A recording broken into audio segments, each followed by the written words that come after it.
అందరికీ నమస్కారం. నా పేరు బాబినాయుడు. మాది కోనసీమ రాజులు.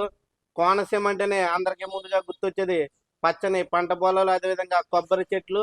ఎప్పుడు ఆహ్లాదకరంగా ఉండేదండి కోనసీమ. అటువంటి కోనసీమ ముంపుకి గురైందండి. ఎందుకంటే ఏదైతే డ్రైన్ అయితే ఉందో, కేసునపల్లి డ్రైన్ ముఖ్యంగా, ఆ డ్రైన్ వల్ల పంటలు కానీ కొబ్బరి చెట్లు కానీ ముంపుకి గురై మొత్తం ఆదాయం లేకుండా రైతులందరూ కూడా చాలా ఇబ్బందులు పడుతున్నారు. ఈ విషయాన్ని ఎంతో మంది ఎమ్మెల్యేలు వచ్చారు వెళ్ళారు తప్ప ఎవరు కూడా దీన్ని పట్టించుకున్న దాఖలాలు అయితే లేవు. ప్రస్తుతం ఉన్నటువంటి జనసేన పార్టీ ఎమ్మెల్యే ఎవరైతే ఉన్నారో దేవ వరప్రసాద్ గారు దీని మీద ప్రత్యేక దృష్టి పెట్టి ఈ విషయాన్ని జనసేన పార్టీ నాయకులైనటువంటి డిప్యూటీ సీఎం మన పవన్ కళ్యాణ్ గారి దృష్టికి తీసుకెళ్లగానే వెంటనే పవన్ కళ్యాణ్ గారు స్పందించి ఈ 26వ తారీఖున అనగా ఈ 26వ తారీఖున పవన్ కళ్యాణ్ గారు రాజుల నియోజకవర్గం అయితే కోనసీమ రాజుల నియోజకవర్గం వస్తున్నారండి. ఎందుకంటే ఏదైతే ప్రజలు ఇబ్బంది పడుతున్నారో, ఏదైతే ముంపుకు గురైన గ్రామాలు ఉన్నాయో 10 గ్రామాలు అంటే అటు అంతర్వేది నుంచి ఇటు కరవక దాకా ఉన్నటువంటి గ్రామాలని కూడా ఈ డ్రైన్ వల్ల ముంపుకు గురయ్యి ప్రజలు రైతులు చాలా ఇబ్బందులు పడుతున్నారు. ఈ విషయాన్ని గ్రహించి ఎమ్మటే 26 నుంచి దీనికంటూ పరిష్కారం చూపించే విధంగా, పరిష్కారాన్ని మార్గం వెతికే విధంగా పవన్ కళ్యాణ్ గారు రావడం జరుగుతుంది. మాకైతే ఇప్పటి వరకు ఎటువంటి నాయకుడు ఏ విధంగా కూడా ఇలా స్పందించిన నాయకుడు అయితే లేడండి.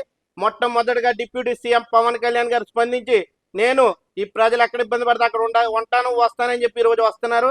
అతని కోసం మేమందరం చాలా ఆసక్తిగా ఎదురు చూస్తున్నాం. అతను ఒక్కసారి వచ్చేళ్తే కోనసీమ ముందు ఏ విధంగా ఉండేదో, అంటే పచ్చని పంట పొలాలతో కొబ్బరి చెట్లతో ఆహ్లాదకరంగా మారబోతుందని చెప్పి చాలా ఆనందంగా ఉంది. రైతులు కూడా చాలా హర్షం వ్యక్తం చేస్తున్నారు. ఈ 26వ తారీఖు కోసం అందరం కూడా ఎదురు చూస్తున్నాం. కంపల్సరీ ప్రతి ఒక్కళ్ళు కూడా ఈ 26వ తారీఖున పవన్ కళ్యాణ్ గారు వస్తున్నారు కాబట్టి మీరందరూ కూడా వచ్చి ఈ యొక్క కార్యక్రమాన్ని విజయవంతం చేయాల్సిందిగా కోరుకుంటున్నాం. మేమందరం కూడా విజయవంతం చేయడానికి సిద్ధంగా ఉన్నామండి.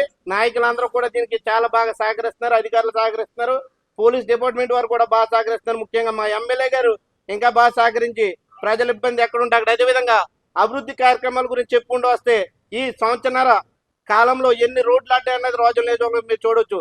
ఇంకా రోడ్లు కూడా శంకుస్థాపన చేసే విధంగా కూడా 26వ తారీఖున పవన్ కళ్యాణ్ గారు ముందడుగేస్తున్నారు. ఎందుకంటే రాజుల గడ్డ, మేమైతే జనసేన అడ్డ అంటాం. అదేవిధంగా నిరూపించడానికి కూడా కళ్యాణ్ గారు సిద్ధంగా ఉన్నారు. అభివృద్ధి ప్రథమ లక్ష్యంగా ముందుకి ఈ కూటమి ప్రభుత్వం దూసుకెళ్తుంది. జై జనసేన, జై భీమ్, జై Hind. Thank you so much.